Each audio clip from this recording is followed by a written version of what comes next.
million. To strive for God contact in meditation is pure joy. You will be happy when you meditate, and you will be happier still when you arrive at the end of the trail of meditation and meet God, the King of ever new joy. During your sojourn on earth, remember that you are only a movie actor. You may be called upon to enact any part, tragedy or comedy. You must play it well, and as you watch your tragic portrayals say, "That was a fine, sad picture and I played my part well." Likewise, if you can say, "Lord, I played the parts of birth and death well. I played the sad and joyous parts well, and my roles brought me great satisfaction and joy. And Lord, I was highly entertained with your marvelous earthly movies, but I did not create any new desires to play new parts," then perhaps he will say, "All right, you need not stay in the movie colony of the earth any longer. Come back to my home of eternity, my home of ever new joy." To each prodigal immortal, God says, "Son, know this, you are eternally my child, naughty or good, whether on earth or in heaven.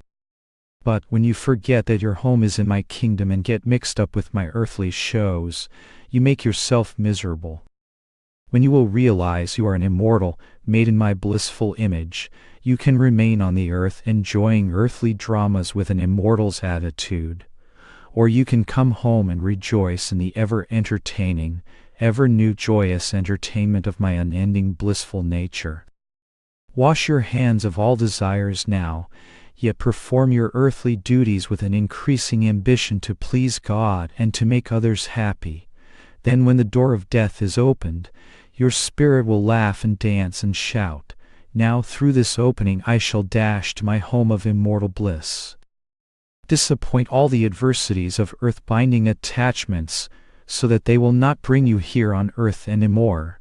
Being unshackled, race straight to your home in God. You will tire of all things quickly once you have them. You will tire the quickest if you win every material thing you desire, but there is one thing you will never be tired of, either now or throughout eternity, and that is the ever-new joy realized in God contact. Joy that is always the same may cause boredom, but joy of God, which is ever new and continuous, will entertain you forever. Such joy can be found only in deep meditation. Deluded immortals travel through many corridors of incarnations, rising, falling, hoping, rejoicing, weeping. Nature keeps excitement-loving individuals entertained with variety, a mixture of sorrow and pleasure. Christ-like souls are busy with the ever-new, continuous, changeless joy in everything, in God. Christ, one with God's omnipresent consciousness, is blowing with the wind, laughing in the brooks, twinkling in the stars, blushing in the sunset, and gently smiling in the blossoms with his fragrant presence. Christ is dancing on the sea of human emotions and thoughts. Christ is joy in all hearts and in all things. Those who have their eyes of wisdom closed perceive the dark qualities of suffering, death, disease, sorrow, and fleeting pleasure. With open eyes, Christ sees naught but light, laughter, and beauty, which he prays will become manifest to earthly souls, when with devotion they too have opened their all-seeing wisdom eyes and rewakened to their blissful immortality. Chapter: Increasing Your Magnetism. Thought is infinite. Whatever your branch of study, once you have put your mind on a particular subject, your thought can go on indefinitely in that direction. There is no end to the wisdom or information you can draw upon. Do you know that each one of you is interpreting what I am saying in a slightly different way? Each person experiences a mental process that differs from everyone else's. What is that mental process? Suppose someone pinches you. First you feel a physical sensation. From the stimuli of the sensation comes perception. Then, having perceived the sensation, your mind forms the thought, "I have been pinched." That is conception. The process from sensation to perception to conception is an individualized response. Because the inner being and working of each person is unique, The sum total of his reactions to any given experience will be different from that of any other person's. This totality of what you are inside, your thoughts, feelings, responses, motivations, determines the quality of your magnetism, your power of attraction. Magnetism is the greatest force through which you can draw into yourself friends and goodwill. We all like to be noticed. No one wants to feel ignored or forgotten. Even a child will deliberately act up to get attention. We also like to be thought well of. We want others to like us.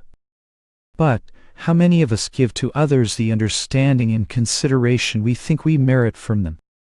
We express the greatest compassion and forgiveness toward our own weaknesses, while all too readily we criticize and condemn others for their faults. Can we as easily stand up before others and tell all our own faults since childhood? No. But unless we learn to behave, we can't show others how to behave, and have no right to be intolerant of their shortcomings. The world is full of those who want to reform others, but not themselves. Unless we develop a constructive critical estimate of ourselves, we will go on year after year unchanged. What is important is self-reform, for if we ourselves have reformed, we shall reform thousands by our example. Example does speak louder than words. Begin by being kind to all. How to become a king of hearts loved by all. Become more saintly, so that like a true king you sit on the throne of love in the hearts of others. Begin by being kind to all. Unkindness is a spiritual disease. If you indulge in unkind acts and feelings, you make yourself miserable and damage your nervous system. When you see others behaving unkindly, it should give you greater determination to be kind. I practice this all the time. No matter how hurtfully others behave, they cannot make me react with meanness. The more unkindness people show to me, the more understanding I give to them. Sometimes, in order to stress an important lesson, I speak very strongly to those who have come to me for training. But I am never angry or unkind. Those who receive such discipline have seen that at the height of the scolding, when I seem to be most displeased, I can shut off fiery speech and use the gentlest of words. That self-control has tremendous power. Never allow your voice to be harsh out of anger or vengefulness. Like a flower, shed petals of kindness when you are aggravated by others or attacked by the evil in them. By self-control and right behavior, you will ultimately realize that you are a part of the eternal good. You do not belong anymore to the wrong ways of this world. The inner self must be cultivated. To be truly attractive, you must be attractive mentally and spiritually as well as physically. The present generation links attractiveness to the style shops and beauty parlors. But beauty has to be more than external. You can be looking at the most handsome man and the most beautiful woman in the world, yet right beneath their pleasing appearance you may discover much hidden ugliness. They are like the magnificent sarcophagi from the tombs of ancient Egypt. How beautiful, how perfect the carved images look! But when you lift the cover, you find nothing beautiful in the dead form within. If the spiritual qualities of our true soul nature are dead, an attractive physical body is little more than a casket to hold the inner withered consciousness. It is fortunate, of course, that some physical attractiveness covers the ugliness of our bones, sinews, and internal organs. But why be so preoccupied year after year in adorning only the outer form? America seems very much a place where people concentrate on keeping up their outer image in order to hide their age. I have seen many people looking 40 who were really 60. And that is good. Why shouldn't you keep the body fit and attractive? You can make your body whatever you want it to be. Why be careless and let it go to pot, as they say? Watch your weight. If your form is disproportionate, it is most likely because of laziness or overeating. Some people diet or fast one day, and then more than make up for it the next day. Get plenty of exercise and learn to be more careful about what you eat. But such are the infinite potentials of life, so much to learn and to do, that if you are primarily intent on enhancing your physical being, you won't have time to do anything to improve yourself inwardly. Beautifying oneself before the mirror, painting the face, coloring the hair, may help one to be noticed in the business or social world, and there is nothing wrong with that, but it will not improve the inner personality, the inner self. My point is that you have to give some time to the inner self also. In the East, the concentration is mostly upon inner attractiveness, and in the West, more emphasis is placed on physical attractiveness. What is necessary is a combination of both. I would rather be mentally attractive than physically attractive. But, if I can be both, that is even better. We must learn to simplify the externals of our life and take time to beautify our inner self. That is the way to develop true magnetism. You might be quite conscious of someone's homeliness at first meeting, and then realize that his inner personality is very attractive and magnetic. Socrates was like that. So was Lincoln. They had a magnetism born of beautiful inner qualities that drew others to them. When you have that kind of divine attractiveness, the physical features are of less importance. Your physical appearance, especially the eyes, shows more or less what you were like in previous lives, so deeply does the inner being impinge on the outer form. The eyes are one's most significant physical feature.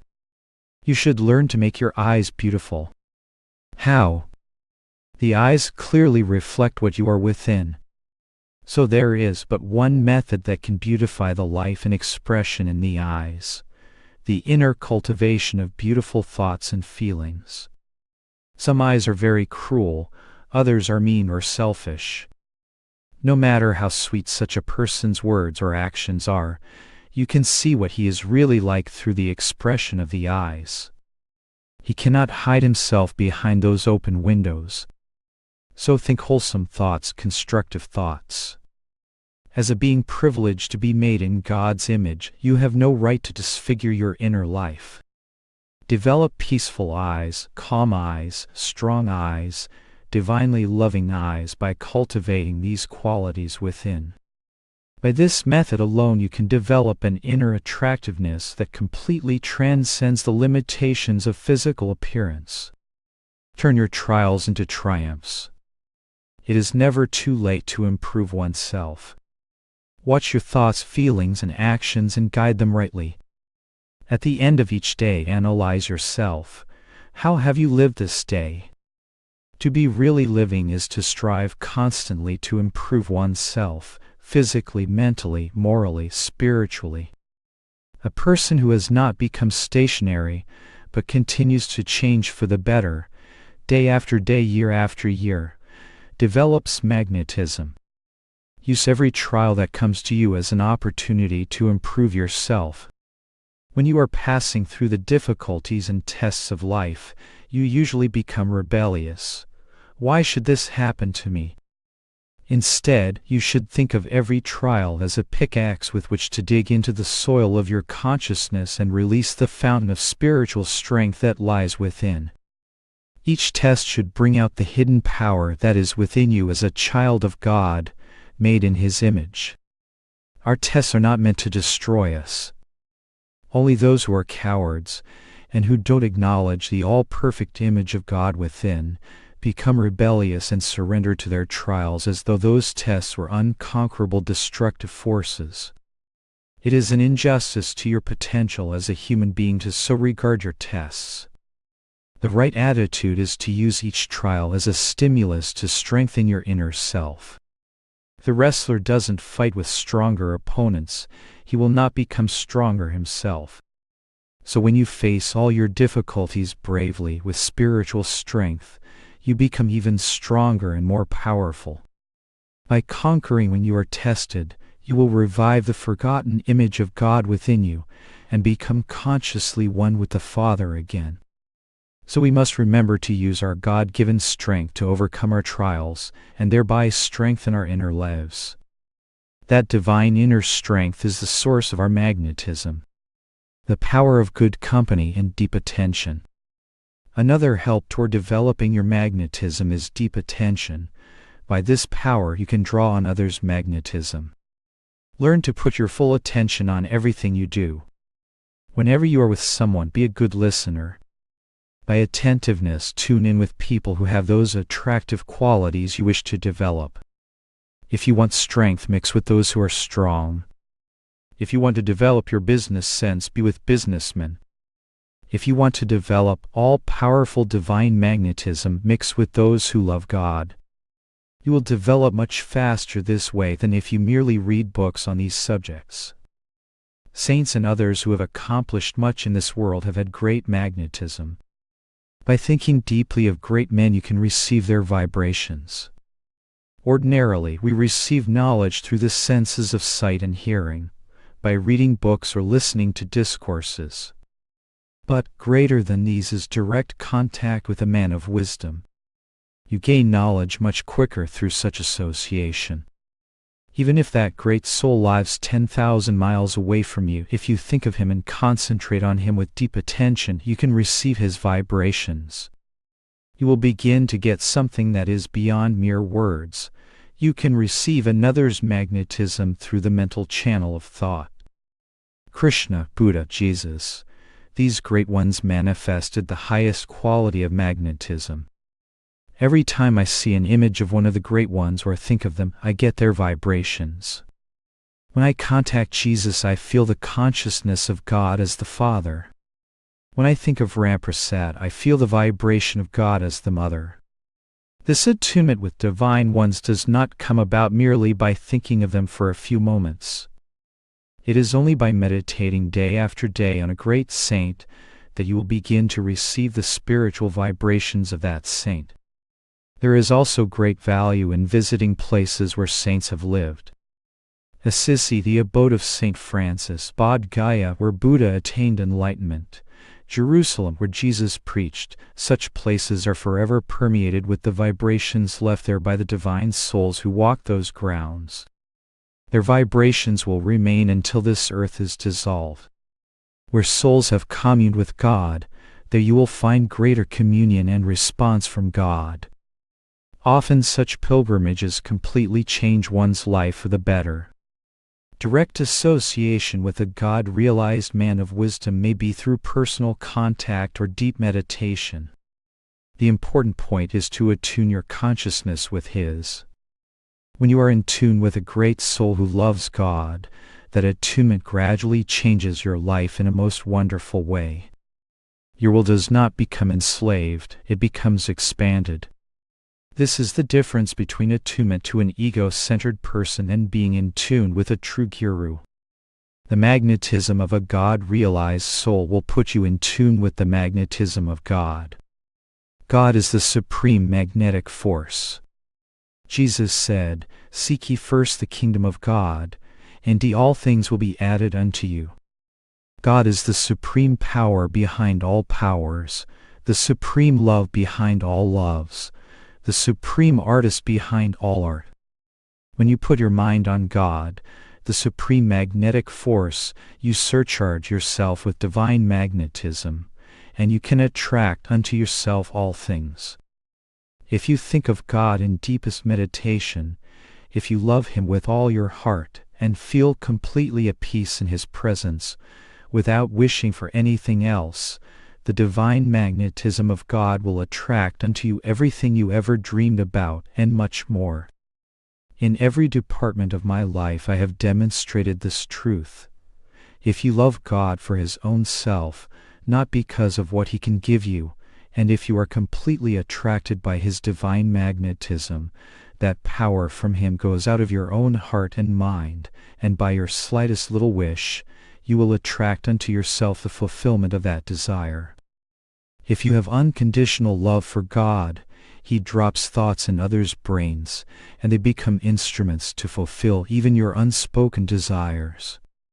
So divine magnetism, by which you can attract anything unto yourself, is the kind of attractiveness you want to develop. Always desire that which is good, that which is noble, that which is pure. Then as a divine man filled with the magnetism of God, you can never fail to attract anything you want. Meditate deeply and send forth the call of your soul to God. Lord, thou must come into my body temple. Whether it is broken by disease, old age, or other imperfection doesn't matter. Whatever the condition of my temple, I know thou wilt enter it as soon as thou knowest I truly love thee, and I know that thou dost love me. When this realization comes, the body that was so dear to you does not mean that much to you anymore. You want to give more importance to your inner life than to vain material pursuits.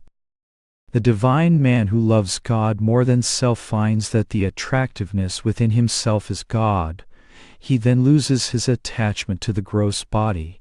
O Lord, whether my body walks the pathways of earth singing thy name, or falls asleep in the ocean of death, I am ever with thee. Life and death may sing their songs, but I am one with the song of eternity. I cannot die, for I am the breath of eternal life. Now please pray with me. Father, I have thrown off all negative thoughts. I was bound by the iron chains of materialism, but thy magnetic presence is changing me. I realize I am made in thine image. I am a divine magnet. Thy magnetic current flows through my hands. The magnetism of thy wisdom flows through my brain. The magnetism of thy love through my heart. The magnetism of thy joy through my soul. Aum peace, amen. Chapter: Preparing for your next incarnation. Our subject today is to help you understand why you are here on earth, so that you can free yourself from compulsory future incarnations. Reincarnation is not compulsory unless you make it so. Life is a vast school. There is a lesson to be learned in everything. But, just as naughty boys in school engage in mischief, try to distract the other children, pay no attention to the teacher, and then fail to graduate and have to take the same class again, so it is with most people. They're bad boys in the school of life, always getting into trouble because they don't listen to the teacher. Life is teaching you all the time. You are a bad student if you don't pay attention. Think about that. It is the sum of what I want to tell you. Bad boys who fail their exams have to return again and again in shame to confront the same lessons. Good students, however, develop into wise men. Christ, Krishna, Buddha, and all the enlightened ones finished their training, graduated with honors, and went back to God. They don't have to come to this school of life anymore unless of their own free will they return again as teachers, saviors to help others. Reincarnation means that you did not finish your schooling. You have yet to pass in all the grades of physical, mental, and spiritual unfoldment, which will earn for you a diploma of perfection and freedom. What is the cause of failure? Understanding why we are here. Primarily, we do not understand why we are here. Most people think life is just for acquiring necessities and wants, seeking pleasure and human love, and surrendering at last to the grave. Human beings start life programmed with set tendencies and unfulfilled desires from the past. Then, with their little remaining free will, they imitate each other's desires and actions. If they associate with businessmen, they want to be like them. If they are with artists, art becomes everything. God meant us to be practical in this world. He has given us hunger that has to be satisfied, but to go after only food and shelter, money and possessions, is to forget the true source of happiness. Satisfy your needs, pursue your worthwhile goals in life, but give yourself to God first. Your schooling will then come under His wise and loving tutelage. He knows all your stored-up karma and what is best for you. Don't resist Him. Unfulfilled desires are the root cause of reincarnation. You don't have to be a king in order to have complete fulfillment. Nor do you end desires by giving up everything and becoming a poor man. You have your own self-created destiny with its lessons to be learned, and you must play well that part for which you were sent here. If everybody on the stage wants to be a king or queen, there will be no play. An actor with even a minor part can ruin the entire production by a poor performance. Every role is important. Everyone should interact harmoniously for the success of the play. The Lord has been trying to make a good drama out of His creation, but I am afraid that most actors have bungled it. The ideal is to do your best but be objective, not attached. Pay attention to the studies life places before you. They contain the lessons you must learn. Don't play at random and create new desires, endless desires. The Hindu scriptures say that it takes about 8 million incarnations progressing upward on the scale of evolution before one becomes a human being. And now, after gaining a human form, how can you waste so much time on things that are fruitless? Time is so precious. At long last, your soul has a vehicle capable of the full expression of divinity, of manifesting the image of God in which you are made. Every morning ask yourself, what do I want? Nothing, nothing but you, Lord. If you want to take me from this world now, I am ready to go. That is the right attitude. But it is not easy to hold on to it, because 1,000 temptations will come in your path to see if you have finished your desires.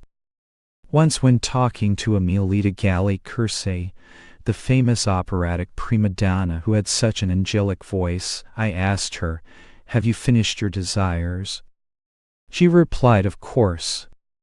I continued about other things, and then suddenly asked her, "What are your feelings about music?" "I love it," she said. "I want to sing in heaven." "Then you will have to come back to earth again," I replied. "That desire is not finished." Then she understood. When I started on the path to God, my family tried to interest me in other things. An important position was offered to me, and I prayed to God for guidance. He said, "What do you want with it? Go after supreme happiness first." My cousin Prabhas Chandra Ghosh got my job and also my wife-to-be. Through God's grace I was free. If you keep your mind with God, you will be free. When desires come, be guided by wisdom, not by whim or stubbornness. If you can control your senses and keep your mind with God, you will be free. But if on the last day, when the time comes to go to the Heavenly Father, the angels say, "Do you like strawberry shortcake?" and you answer, "Oh, yum yum," they will tell you then you have to go back to America. Or they may ask, "Do you like curry?" "Yes, Lord." Then go back to India. You can't stay with the Father because your earthly desires are not finished.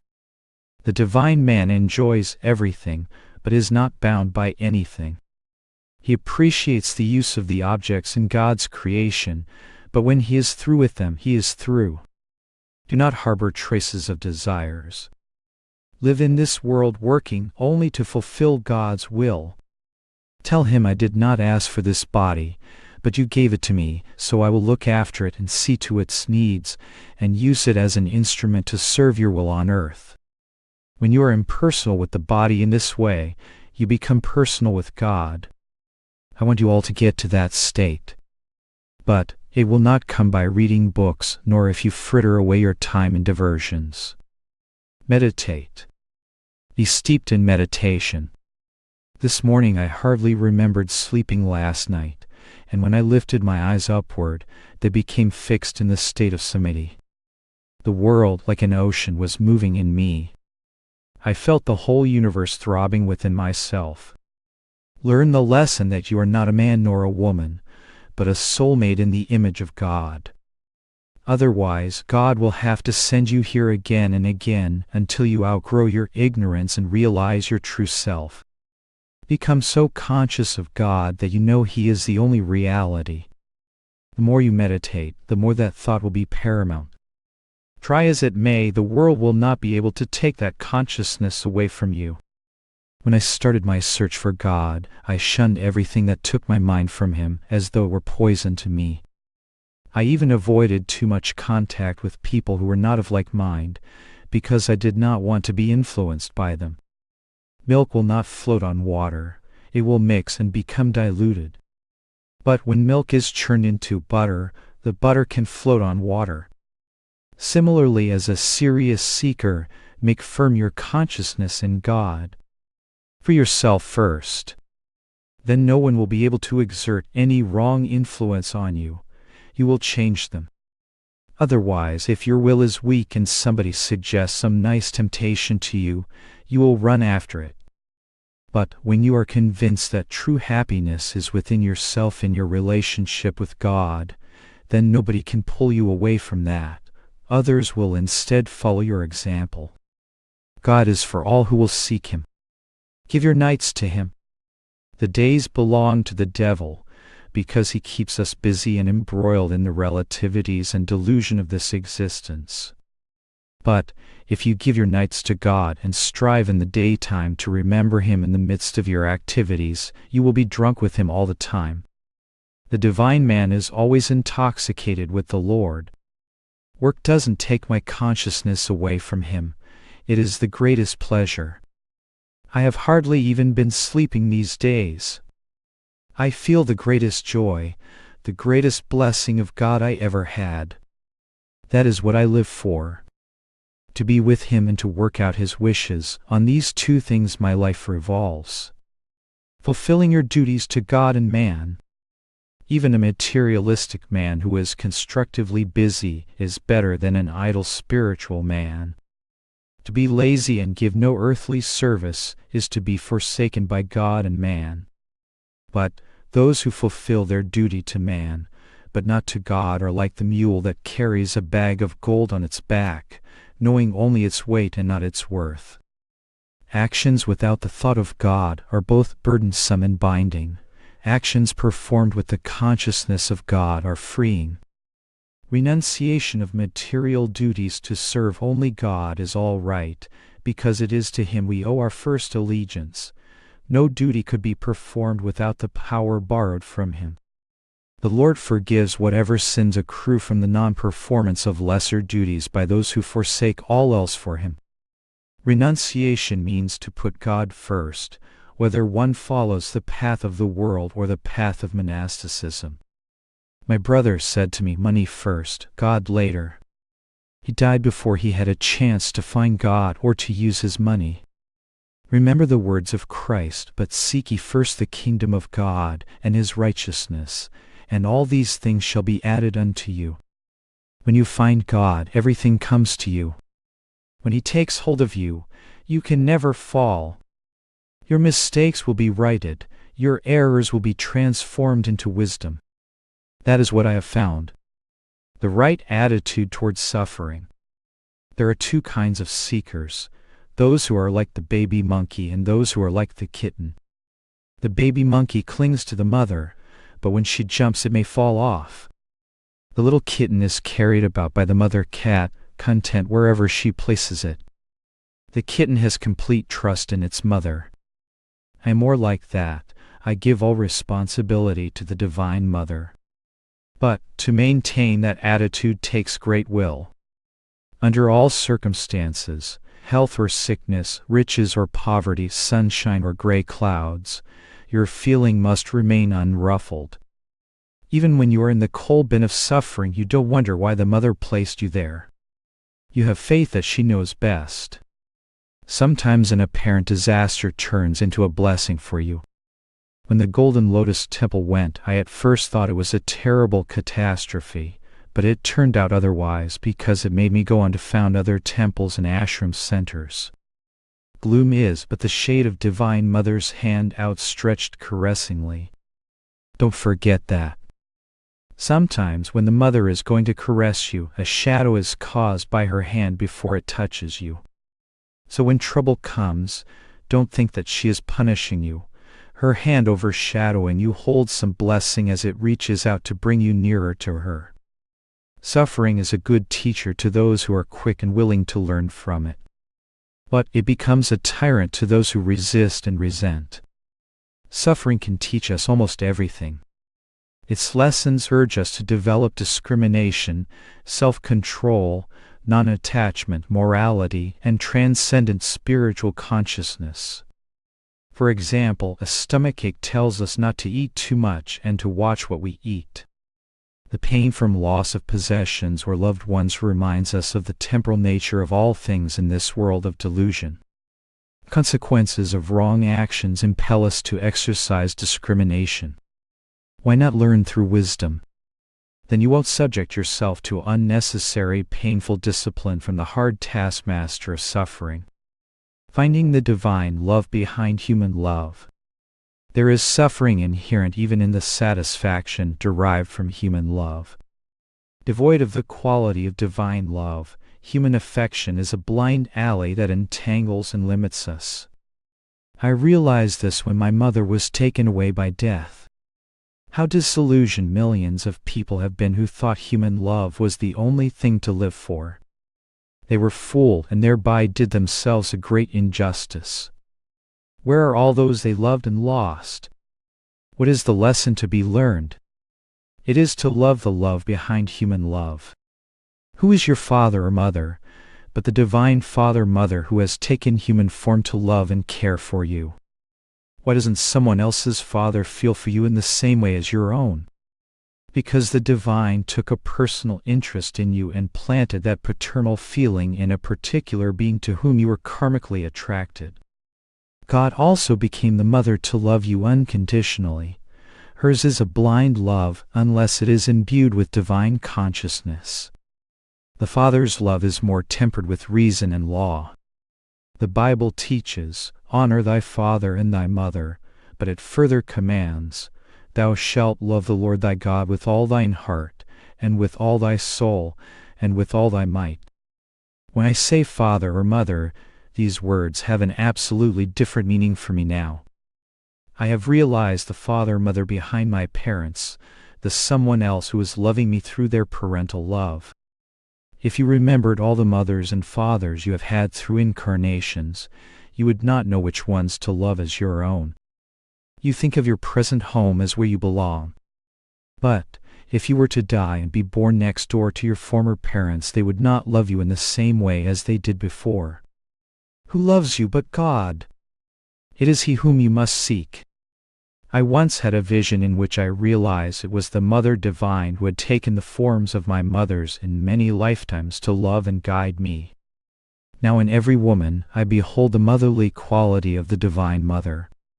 Thus should we learn to see the mother behind all mothers, the father behind all fathers, and the friend behind all friends.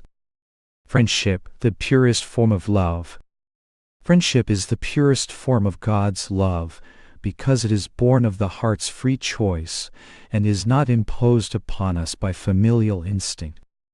Ideal friends never part, nothing can sever their fraternal relationship. I have never lost a true friend. Even though two to whom I gave sincere love became inimical, I am still a friend to them.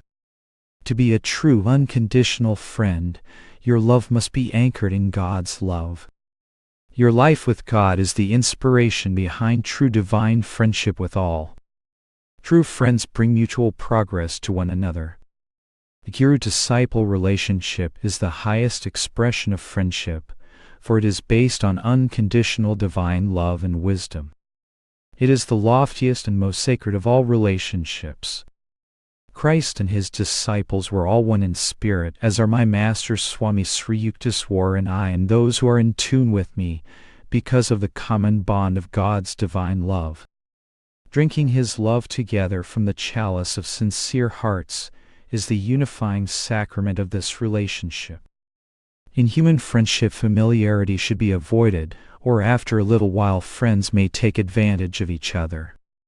But, in divine friendship there is ever-increasing respect. Each one thinks only of the highest welfare of the other. That is the nature of the divine friendship between guru and disciple. One who partakes of this relationship is on the way to wisdom and freedom. Whenever I speak to others, as in these services, one form appears before me, my guru. His influence is paramount in my life. Even now, though he is no longer on this earth plane, he is always with me. Spiritual ideals for a fulfilling marriage. If you seek the one friend behind all friends, true friendship can be established in all of your relationships, familial, fraternal, marital, and spiritual. Friendship is vital in a marital relationship. Sex alone will not bring a couple closer together. In fact, it will all too soon throw them apart if the higher instinct of true love and friendship is not predominant. When sex is made the most important part of a marriage, the couple lose interest in one another when the initial blush of sensual gratification pales. Those who do not discriminate between true love and sense attraction are disillusioned again and again. People who want to marry should first have to learn to control their emotions. Two people placed together in the arena of marriage without this training battle worse than opponents in a world war. Wars, at least, come to an end after a time, but some marital partners engage in combat throughout life. You would think that in a civilized society people should know how to get along, but few have learned this art. A marriage should be nurtured on high ideals and the wine of God's inspiration. Then it will be a happy and mutually beneficial union. Once in Boston, I was invited to speak at the silver wedding anniversary celebration of a supposedly ideally happy couple. The moment I entered their home, I felt something was wrong. I asked two trusted students to quietly observe the couple throughout the evening. They told me that when the husband and wife came before others, they smiled and addressed each other sweetly. Yes, my dear, of course, my dear. But when they thought they were alone in the kitchen or pantry, they fought like anything. So I talked with them. Why do you behave like this? I feel great in harmony in this home. There is a lot of iron in this silver wedding. At first they were offended. But I pursued the matter. What do you gain by fighting all the time? I gave them a good talking to. They approached me later and asked my forgiveness. I told them, you stay together just because of your reputation as an ideal couple, but I want you to truly live that way for your own happiness. One's ideals should be lived in behavior, thought, and speech. If two people come together and their moods are wrong, they become insincere with each other. When deception creeps in, the marriage is on the rocks. Why this hypocrisy? Such mistakes should be prevented from the very beginning.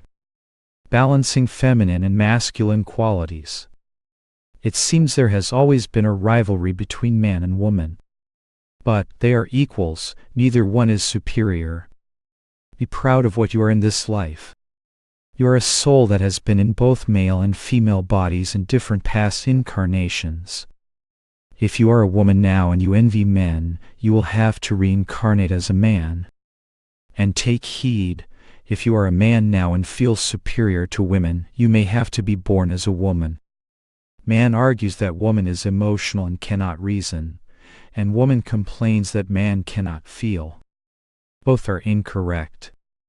Woman can reason, but feeling is uppermost in her nature, and man can feel, but in him reason is predominant. The ideal is to balance reason and feeling in one's nature. Those who are too womanish do not find soul freedom, and neither do those who are too mannish.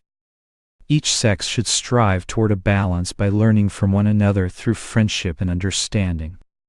In the great saints we see combined the ideal masculine and feminine qualities. Jesus was like that, so were all the masters. When you have attained that perfect reason-feeling equilibrium, you will have learned one of the major lessons for which you were sent here. Life is meant for God realization. Don't live in a one-sided materialistic way. Have self-control, master all of your senses, act with wisdom, conquer life, and find freedom. The average lifespan is 70 years of schooling. When death comes, you will not have finished your education and will have to come back to this school again, unless you have found God and acquired all His wisdom and expressed all His blessings in your life. Start in earnest on this path of learning. From the beginning, saturate yourself with God. Love Him more than His gifts. He has everything except your love.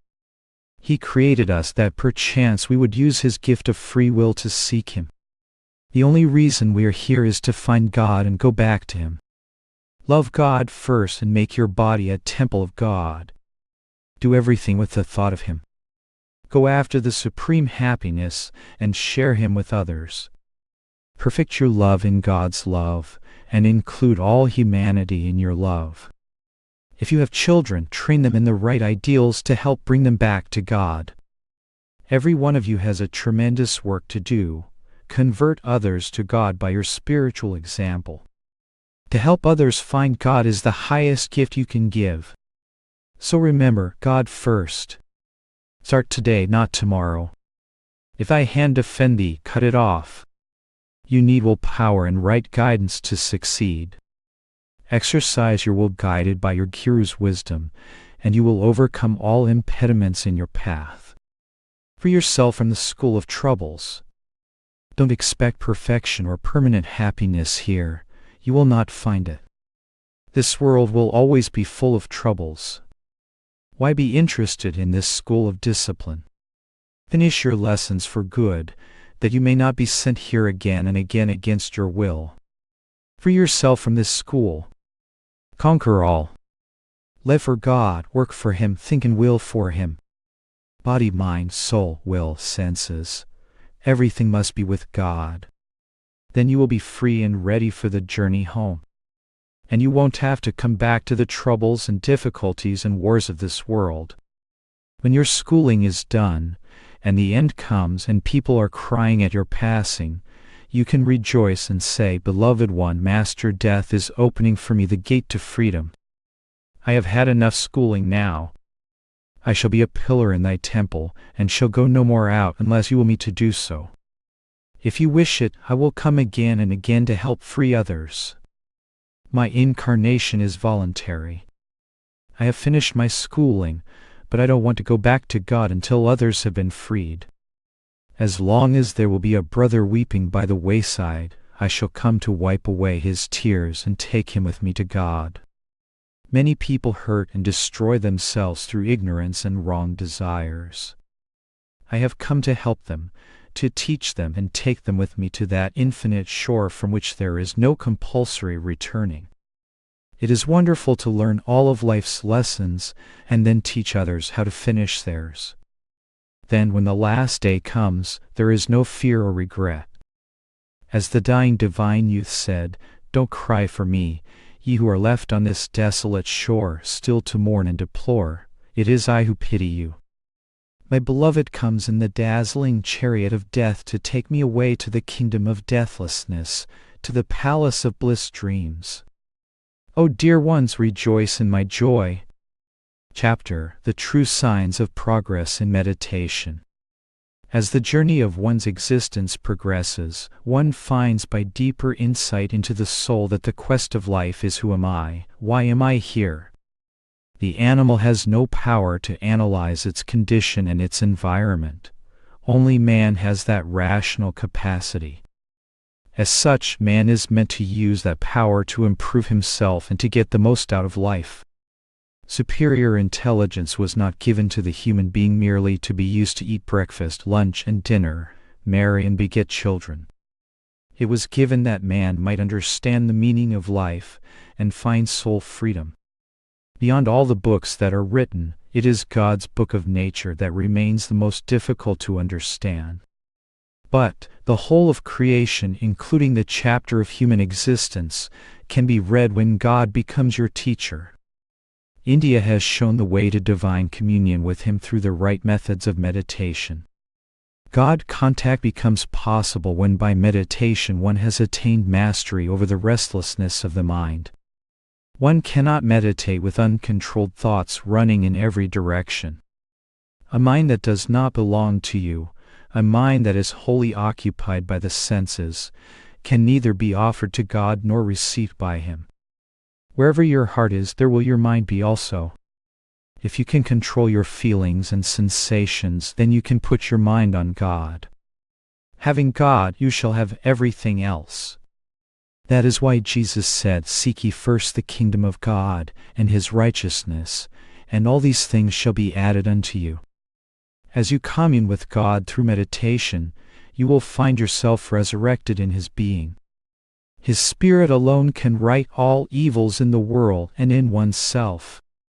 But man must make the effort to realize that divine consciousness and to manifest the Lord's infinite goodness within himself. The earnestly striving devotee knows that virtue is more charming than vice, and that acting under the influence of good habits is more pleasant than acting under the deceptively benign influence of bad habits. Good habits bring joy, bad habits bring sorrow. Habits of yielding to passions result in suffering. Habits of yielding to the mechanical routine of worldly life beget monotony, indifference, vexation, worry, fear, disgust, disillusionment. Habits of attending church and sacred lectures produce fitful inspiration and momentary desire for God. But habits of devotional meditation and concentration produce realization. Meditation may seem to be one of the most difficult habits to form, for the beginner is subject to many delusive thoughts about getting speedy results. The results of meditation come slow but sure. Many novices desire some form of spiritual entertainment. Others expect their efforts to be rewarded right away with the manifestation of heavenly lights, saints, and deities, but this expectation is premature. Real visions come by prolonged and steady spiritual advancement. Premature experiences of phenomena are generally hallucinations. To avoid the intrusion of such false imagery from the subconscious mind, it is helpful during meditation to keep the eyes half open and fixed firmly at the point between the eyebrows, the seat of concentration and superconscious perception. Above all, do not love or desire visions more than God.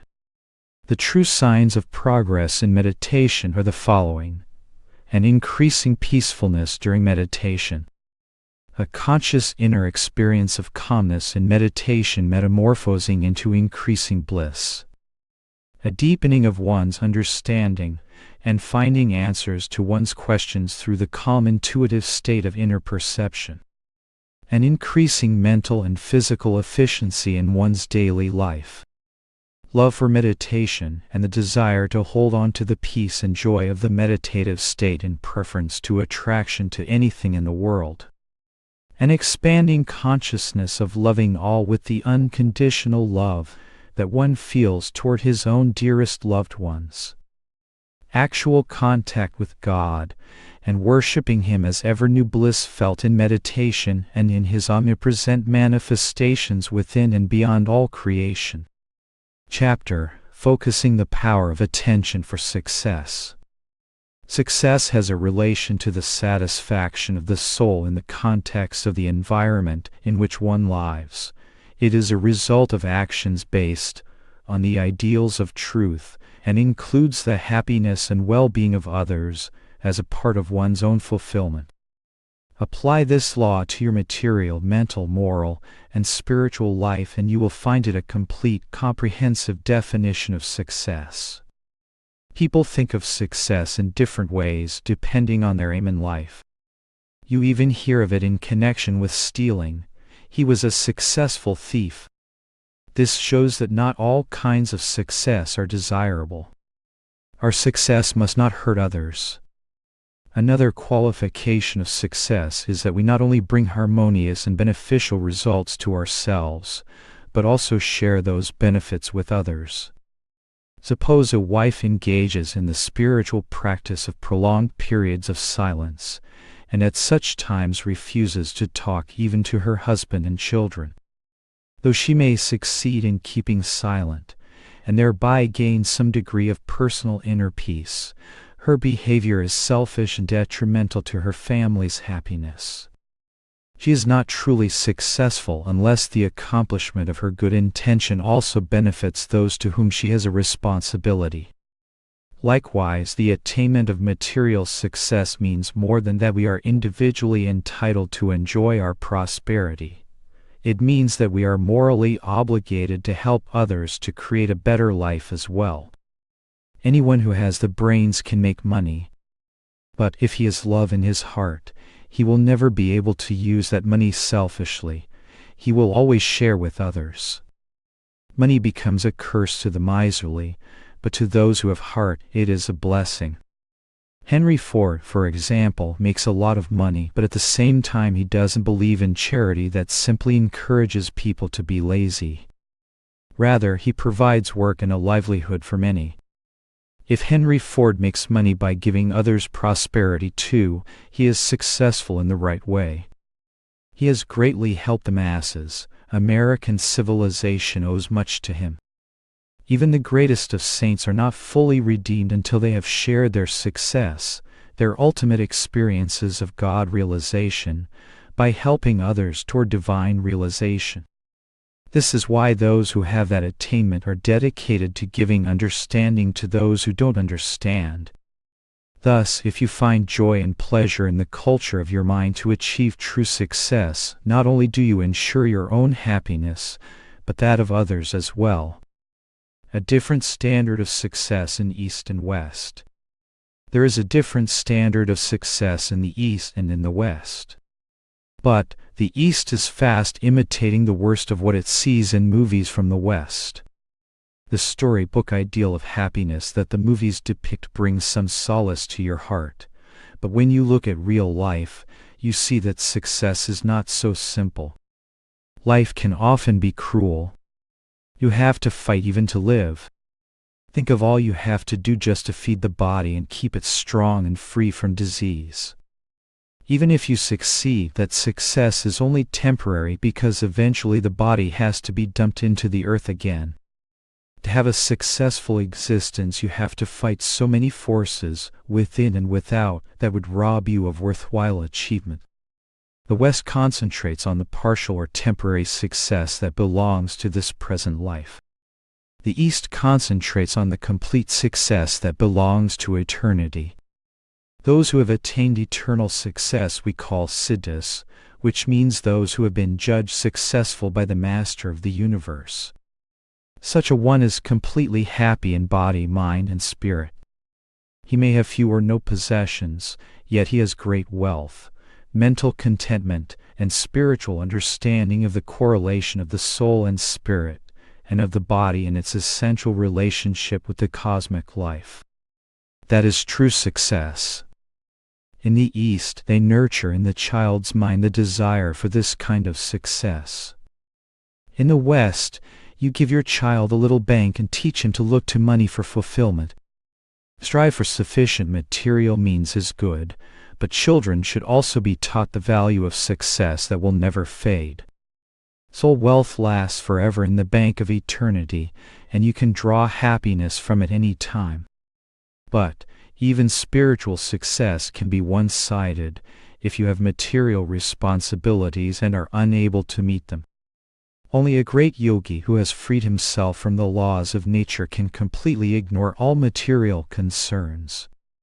In the East, the doctrine of spiritual happiness was nurtured and material sufficiency was more or less neglected. In the West, you have some physical comforts but very little mental happiness. What is needed is balance between the two. If you only go after one thing in life, no matter what it is, you will become one-sided. For example, an artist may concentrate on his art to the exclusion of other important considerations. The result of this imbalance is that he becomes nervous and unhappy. But art and God together are a marvelous combination. Business and God, science and God, service and God. Such combinations make for all-round success and happiness. Wealth on the one hand, and disease and trouble on the other, have numerous aspects. The beauty of the West is your cleanliness. Here the mosquitoes and bedbugs haven't much chance to survive, whereas in the East they are plentiful. But don't congratulate yourselves too much about that, for here you have worse things, such as unpaid bills and financial worries from living on the installment plan, that bite your peace. There is more to life than mere existence. God didn't create this earth as a place for us to just eat, sleep, and die, but to find out His purpose. You wise ones have beheld the divine schema, but so many others are blind and don't see it. The earth becomes a torture chamber to those who live in ignorance of God's plan. But When you use life's experiences as your teacher and learn from them the true nature of the world and your part in it, those experiences become valuable guides to eternal fulfillment and happiness. The Lord has made delusion so strong. We are living in a bedlam. You think money means happiness, but when you get it you find you are still not happy. You may have money and lose your health, or have good health and lose your money, or you may have money and health and lots of troubles with people. You do good to others and they give you hatred in return. Without God, nothing in this world will satisfy you. And it is significant that God tries to tempt us away from Him with material lures. He wants